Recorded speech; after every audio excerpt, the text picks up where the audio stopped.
आज हम बताते हैं भगवान शिव पर बेलपत्र किस लिए चढ़ाते हैं।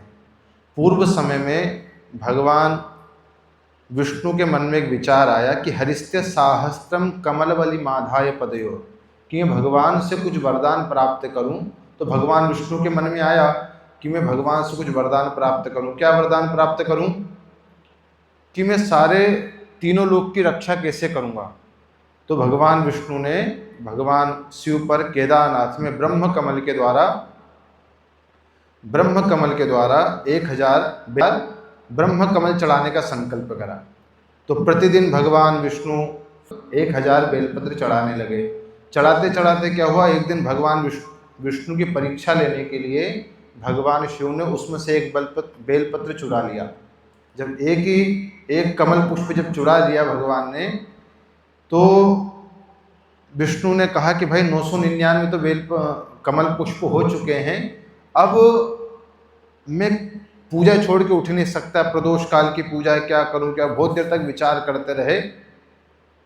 तब उनके मन में आया कि लक्ष्मी जी मुझसे कहती, बोले प्रभु आपके जो नेत्र हैं वो साक्षात कमल के पुष्प की तरह हैं। तो उनको लगा भाई जब मेरे आँख ही कमल की तरह, तो क्यों ना मैं अपनी आँख निकाल के भगवान शिव पे चढ़ा दूँ। तो भगवान विष्णु ने अपने चाकू से अपनी आँख निकाल करके भगवान शिव के ऊपर चढ़ा दी, जिससे भगवान शिव बड़े प्रसन्न हुए और उन्हें वह नेत्र भी प्रदान करा।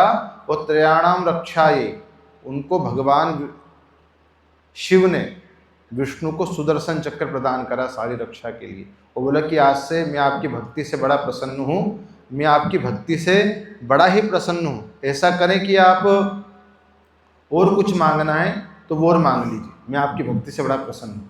तो भगवान ने कहा कि प्रभु आपके पास में पूरे सृष्टि को पालन करने की जो ताकत है, शक्ति है, पावर है, वो आप मुझे दे दीजिए। भगवान ने प्रसन्न होकर के वह पालन करने का सारा कार्य भगवान विष्णु को प्रदान करा। अब भगवान विष्णु जब अपने घर पे गए और माता लक्ष्मी जी को बताया कि भगवान शिव की कृपा से मुझे सब कुछ ऐसा प्राप्त हुआ है। क्या प्राप्त हुआ है? मुझे ऐसा प्राप्त हुआ है कि मैं अब सारे तीनों लोगों की रक्षा कर पाऊंगा।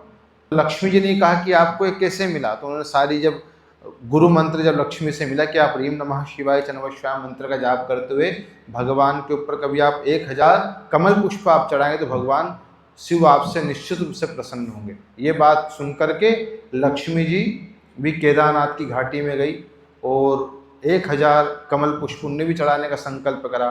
कई सालों तक ये पूजन चलती रही।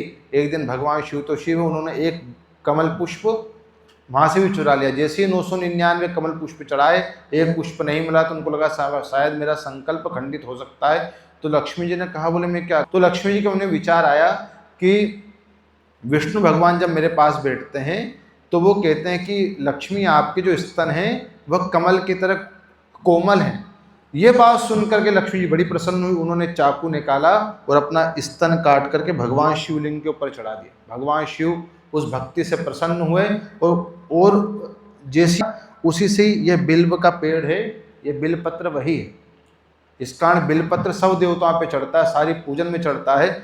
उस भक्ति से प्रसन्न होकर के भगवान शिव ने जब माता लक्ष्मी से कहा कि देवी आपको वरदान में क्या चाहिए, तो लक्ष्मी जी कहती हैं मैं ये चाहती हूँ कि संसार मेरे बिना अधूरा रहे। मेरी ही जितनी भी चीज़ें हैं, बिना लक्ष्मी के सब संसार सूना रहे।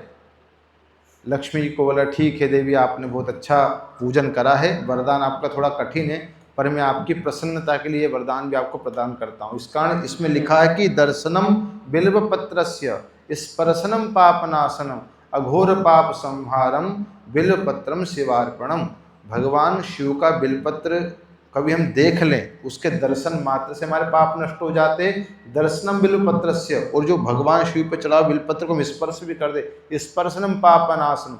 हम चाहे कितने ही पापियों, कभी शिवलिंग के ऊपर चढ़ा हुआ बिल्वपत्र हमारे ऊपर निगाह में आ जाता है तो हम पूर्व संचित जितने ही पाप हैं उससे मुक्त होकर के भगवान शिव की शरण में जाते हैं। बोलिए श्री महाकाल राजा की जय।